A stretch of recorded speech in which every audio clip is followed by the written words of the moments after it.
Okay, a little more in detail video here. We pulled the modem out of this so we could more easily get this open.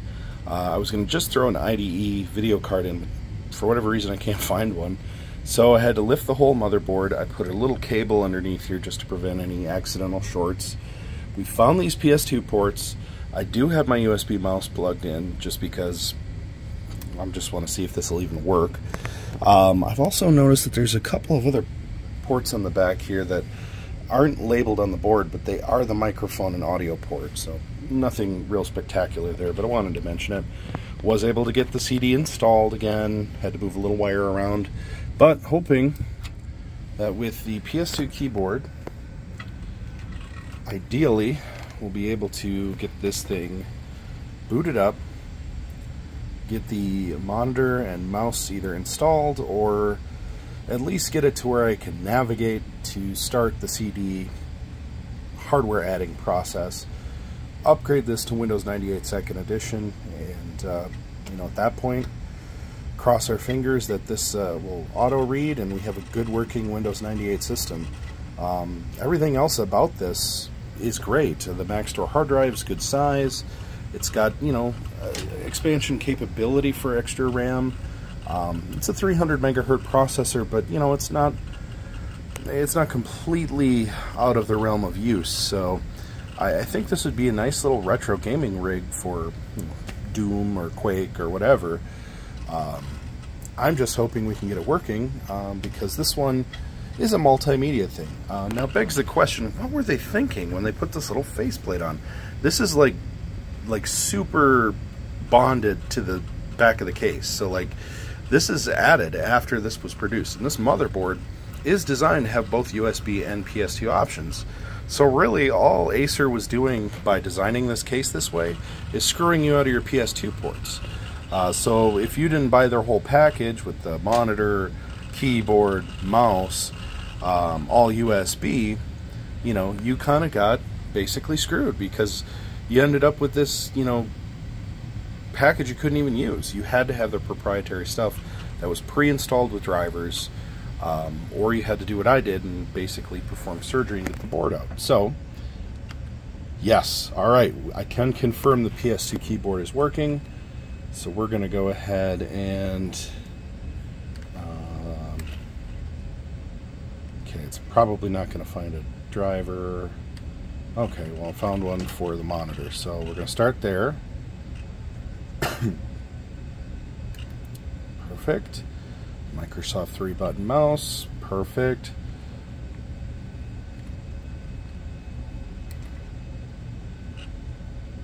Updated driver. Alright. And hopefully the mouse will eventually kick in here. There we go. We've got mouse. So we've officially got this set up, at least to where it's working.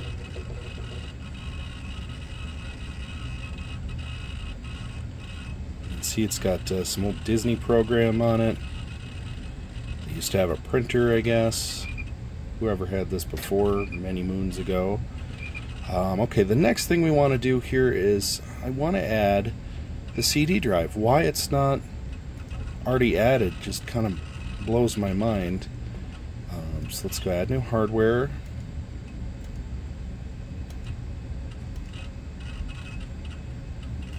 Now, as far as I know, this CD drive is original to this machine, so it's on the second IDE channel. It's set as the second master.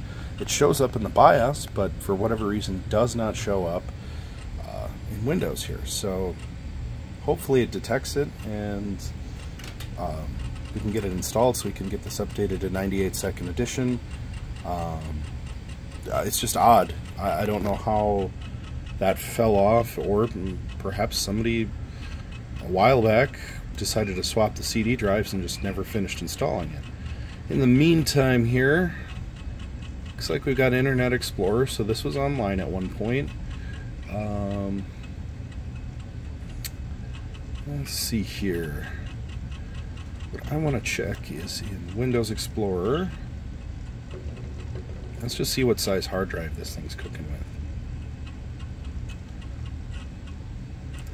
the system does a pretty good job of multitasking for a 300 megahertz processor.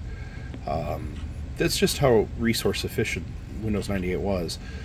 Compared to Windows 95, which if you try and multitask, breaks, basically. You'd have to have a relatively powerful Windows 95 system. That was really the allure of Windows 98. Alright, let's see if it found our CD drive here. Okay, no. I don't want to set that up yet. It's interesting how this file explorer worked. Let's just check the properties here. Wow, so 3 gigabyte hard drive's pretty darn good. I don't know what Cheyenne is. Interesting, it is a FAT32 system. Oh look, there's our Windows 98 second edition. Okay, so before we do that, I just want to take a look at our system just to make sure. Yep, okay, so we have Windows 98. This one is the first edition. And of course we have an AMD K6, 32 megs of RAM. So now that we've confirmed first edition, let's go ahead and set up second edition.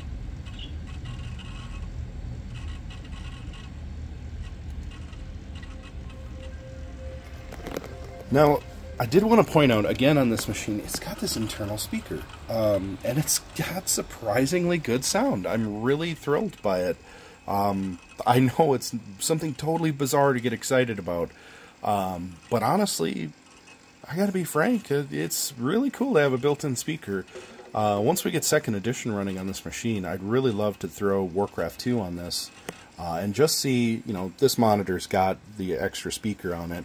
But I'd really like to see how it sounds built-in, because honestly, if it's passable, I think we're just going to leave it, not put any speakers with this machine. And, you know, good job, we've got Warcraft. So, let's see.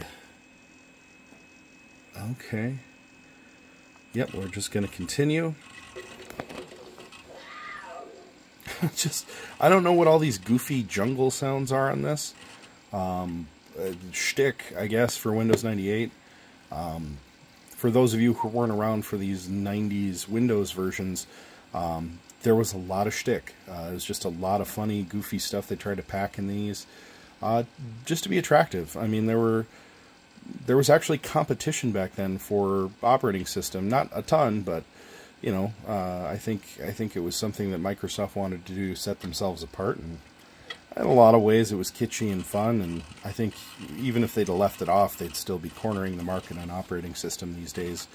You know, for Apple users, you may disagree that they have a corner on the market, but I mean, let's be real. 99% of your average consumer is probably going with a Windows-based PC, and those of you out there who get Mac products or Apple products, I guess these days, showing my dates there, but you know, most of the time you're installing probably a partition with Windows or some sort of Windows compatibility for the games.